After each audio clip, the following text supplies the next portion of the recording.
Até recentemente, muito pouco era estudado sobre a história da África, normalmente reduzida à antiguidade aos egípcios. Porém, o crescimento do interesse e importância desse continente jogou luzes sobre a esquecida África subsaariana. Cercados por florestas, savanas, montanhas, o mar e o deserto, e convivendo com uma rica fauna, esses africanos viviam em pequenos reinos, muito parecidos com as cidades-estado da antiguidade.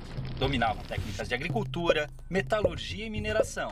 Cultuavam diversos deuses e a natureza, acreditando num Deus maior e criador, que variava de nome entre as tribos. Evitavam guerras, estreitando laços através do casamento. Porém, quando o conflito era inevitável, não visava a expansão territorial. Com a exploração europeia da costa da África, os nativos começaram a ser capturados e enviados como escravos para a Europa. A rota do tráfico negreiro mudou a partir da colonização do Novo Mundo, e o comércio de seres humanos atingiu grandes proporções pela necessidade de mão de obra nas novas terras. Os portugueses dividiam os africanos em 3 grandes grupos: os sudaneses, os guinenos sudaneses muçulmanos e os bantus, todos representando uma determinada região do continente e tendo destinos diferentes. O Brasil recebeu cerca de 40% de todos os escravos africanos trazidos para a América, já que demandavam mão de obra para trabalhar em suas culturas de cana-de-açúcar no Nordeste, no ciclo de ouro em Minas Gerais e nas lavouras de café do Rio de Janeiro no século XIX. O transporte desses povos, amontoados nos porões dos navios negreiros, era feito em condições desumanas, e muitos acabavam morrendo na travessia marítima, tendo seus corpos jogados ao mar.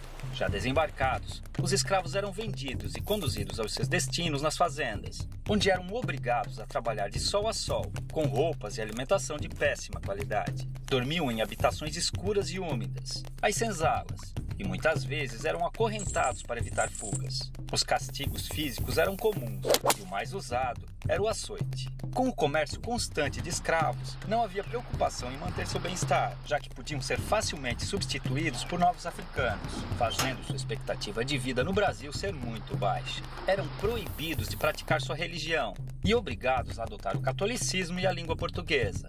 Mantiveram sua cultura viva, realizando seus rituais africanos escondidos, criando até um tipo de luta, a capoeira. A maior parte dos africanos traficados para o Brasil eram homens, por serem mais valorizados nos trabalhos forçados. As mulheres que não eram aproveitadas nas lavouras viravam escravas domésticas, as chamadas mucamas. Nessa época, independente da origem ou etnia, as mulheres eram subordinadas aos homens em seus caprichos.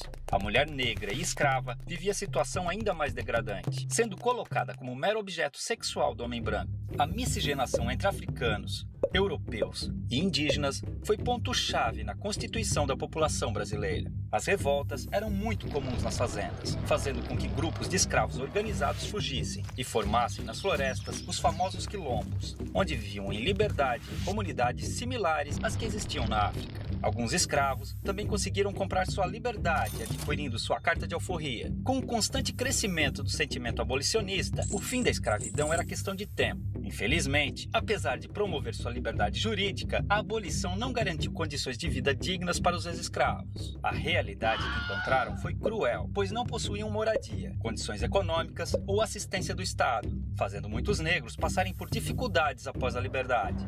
O preconceito e a discriminação os impediram de encontrar trabalho nas cidades. Já nas lavouras, tinham sido substituídos pelos novos imigrantes livres europeus, a maioria italianos. A escravidão deixou cicatrizes profundas. Os negros vivem ainda hoje em condições inferiores aos brancos, devido ao grande processo de exclusão social. Tem menor escolaridade, menos qualificação, salários menores, menos representação na mídia e em entidades governamentais, além de menos cargos de chefia e liderança. É uma situação degradante, considerando a imensurável participação do negro na vida brasileira. Infelizmente, o pouco que se aprende nas escolas sobre a herança africana reduz o negro a estereótipos ligados a origens de musicalidades, como o samba, e ao trabalho braçal como escravo. Esse pensamento induz muitas ideias erradas ou incompletas sobre as populações negras. Há muito mais sobre essa superfície. Os africanos foram, sobretudo, fonte de informação para os portugueses, que não tinham conhecimento sobre cultivo e exploração de produtos de regiões tropicais. Foi a tecnologia africana, com seu conhecimento agrícola aprimorado por milênios, além de suas técnicas de mineração, que tornou possíveis os principais ciclos econômicos do Brasil, como a cultura da cana-de-açúcar, a extração mineral e o cultivo do algodão e do café, gerando riqueza e transformando a geografia e a história do país, naquelas que conhecemos hoje. Estima-se que chegaram ao Brasil cerca de 5 milhões de africanos, entre os anos de 1500 e 1850, de um total de 6 milhões que deixaram forçados a África com destino ao país. É uma vergonha que ainda hoje seus descendentes passem por diversos tipos de privações e violências, em um país cuja colonização africana foi muito maior que a europeia. Felizmente, graças à luta do movimento negro, diversas injustiças históricas estão sendo corrigidas, vislumbrando um futuro de esperança, inclusão e igualdade para um povo que sangra, mas resiste.